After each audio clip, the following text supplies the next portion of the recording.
ಒಂದಾನೊಂದು ಊರಲ್ಲಿ ಒಬ್ಬ ಹುಡುಗನಿದ್ದನು, ಯಾರಿಗೂ ಹೆದರದ ರಣಧೀರನು. ರಾವಣನಂಥವನೊಬ್ಬ ಅವನ ಸಾಕುತ್ತಿದ್ದನು, ಕಾರಣ ಹುಡುಗನು ಅನಾಥನು. ಭೀಷ್ಮ ಅರ್ಜುನರೆಲ್ಲ ಹುಡುಗಿಯರ ಕದರಲ್ಲ, ಹಾಗೇನೆ ಈ ಹುಡುಗ ಮಾಡಲೆಂದು ಹೋದಾಗ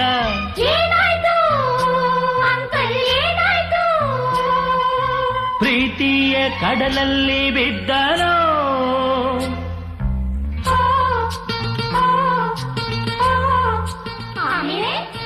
ಲಾಲ ಲಾಲ ಕಲನ ನಾನನ